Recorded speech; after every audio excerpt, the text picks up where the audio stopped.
اعوذ باللہ من الشیطان الرجیم، بسم اللہ الرحمن الرحیم۔ السلام علیکم ورحمۃ اللہ وبرکاتہ۔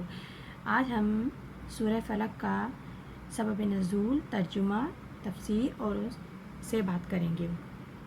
سورہ فلق کا سبب نزول ہے، ایک مرتبہ نبی پاک صلی اللہ علیہ وآلہ وسلم پر ایک یہودی نے جادو کر دیا تھا، تو نبی پاک صلی اللہ علیہ وسلم کو محسوس ہونے لگتا تھا کہ میں نے فلاں کام کیا، لیکن وہ کیا نہیں ہوتا تھا، تو اس قسم کی طبیعت رہنے لگی۔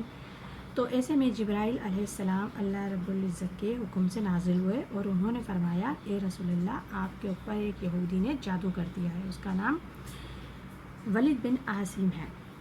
تو نبی پاک صلی اللہ علیہ وسلم نے کہا وہ کس طرح کیا؟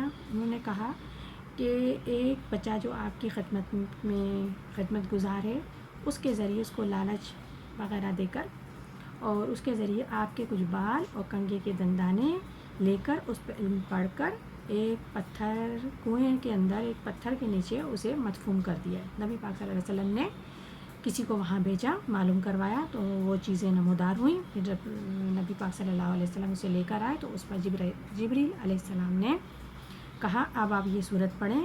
تو 11 آیتیں ہیں دونوں صورتوں میں، سورہ فلق، سورہ ناس میں۔ تو نبی پاک صلی اللہ علیہ وسلم نے ایک ایک آیت پر یہ صورتیں پڑھ کے پھونکتے گئے اور اس ایک ایک آیت، یعنی کہ ایک ایک آیت پڑھ کر اس گرہ پر کھولتے گئے، یعنی کہ آیت گرہ پہ سورہ پڑھ کے پھونکتے گئے اور اسے کھولتے گئے۔ تو اس طرح تمام گرہ کھل گئیں اور نبی صلی اللہ علیہ وسلم پر جیسے کہ بوجھ اتر گیا، کوئی اثر ختم ہوتے کے ساتھ ہی ایسا ان کی طبیعت ہلکی محسوس ہو گئی۔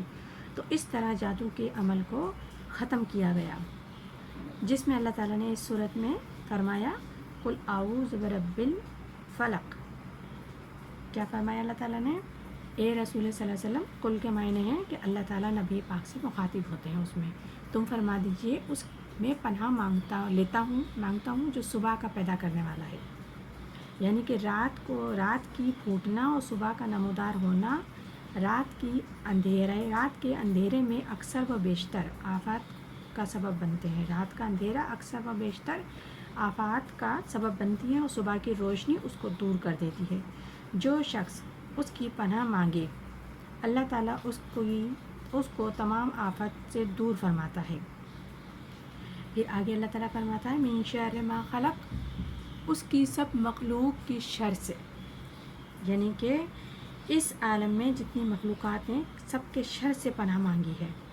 اس آیت میں شر دو عالم کی اللہ طرف اشارہ دیتا ہے، ایک جس سے انسان کو براہ راست رنج و غم تکلیف پہنچتی ہے، دوسرا جو عالم آفت کے موجبات اور اسباب بنتے ہیں۔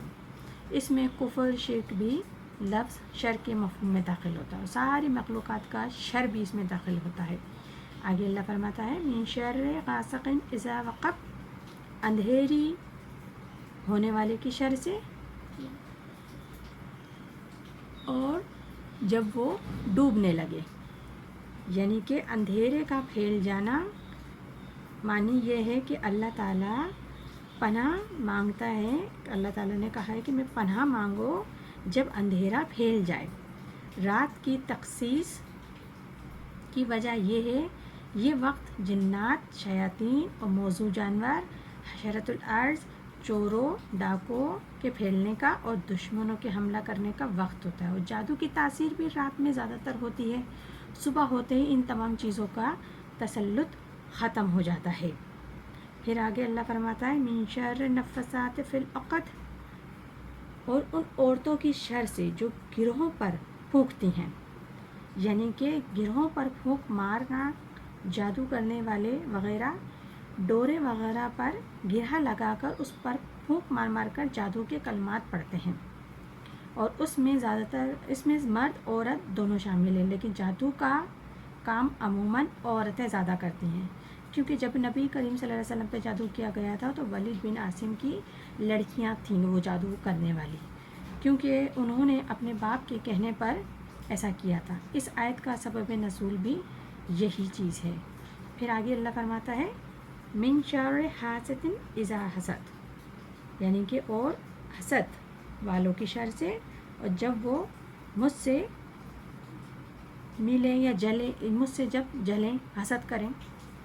اس آیت میں حسد اور حاسد کے شر سے پناہ مانگی جا رہی ہے، کیونکہ آپ صلی اللہ علیہ وسلم پر جادو کا اقدام اسی حسد کی وجہ سے ہوا تھا، کیونکہ یہود اور منافقین آپ صلی اللہ علیہ وسلم اور مسلمانوں کی ترقی کو دیکھ کر جلتے تھے۔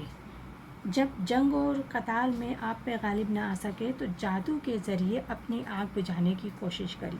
نبی کریم صلی اللہ علیہ وسلم کے حاسد دنیا میں بے شمار تھے۔ حسد حرام اور گناہ کبیرہ ہے۔ یہ سب سے پہلا گناہ ہے جو آسمان اور زمین میں کیا گیا۔ آسمان میں ابلیس نے حضرت آدم علیہ السلام سے حسد کیا، زمین میں ان کے بیٹے قابل نے اپنے بھائی سے حسد کیا۔ اسی طرح اس صورت میں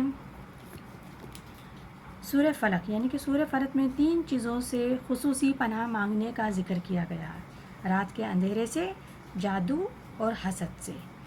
یہ دنیاوی آفت سے اللہ تعالیٰ کی پناہ مانگنے، اور اس میں دنیاوی آفت سے اللہ تعالیٰ سے پناہ مانگنے کی، اللہ تعالیٰ نے پناہ مانگنے کی تعلیم دی ہے۔ یعنی کہ اس صورت میں اللہ تعالیٰ نے تعلیم فرمائی ہے تمام مسلمانوں کو اس صورت کے ذریعے کہ آپ یہ صورت پڑھیں تو آپ دنیا اور اس کے شر سے اور آفتوں سے محفوظ رہیں گے، ان حاسدوں سے جو آپ کی ترقی خوشحالی کو دیکھ کر جو وہ نعمتیں حاصل نہیں ہوتی تو وہ حسد کرنے پر مجبور ہو جاتے ہیں، اور حسد اس حد تک کرتے ہیں جب تک کہ سامنے والا ٹوٹ کے بکھر نہ جائے۔ تو اس آیت کے ذریعے اللہ تعالیٰ نے تعلیم فرمائی ان تمام لوگوں کو کہ آپ یہ صورت پڑھیں تو آپ اللہ تعالیٰ کے امان میں آ جائیں گے، اور اپنی زندگی اللہ تعالیٰ کے احکامات پر ڈال دیں، عمل کر دیں، اللہ تعالیٰ کے حکم کو اللہ پہ چھوڑ دیں اور اللہ کے حکم کو اپنا لیں، تو آپ تمام شر و حسد اور اس قسم کی تمام برائیوں سے محفوظ رہیں گے۔ اللہ تعالیٰ ہم سب کو قرآن پاک صحیح پڑھنے، سمجھنے اور عمل کرنے کی توفیق عطا فرمائے۔ آمین ثم آمین۔ جزاک اللہ۔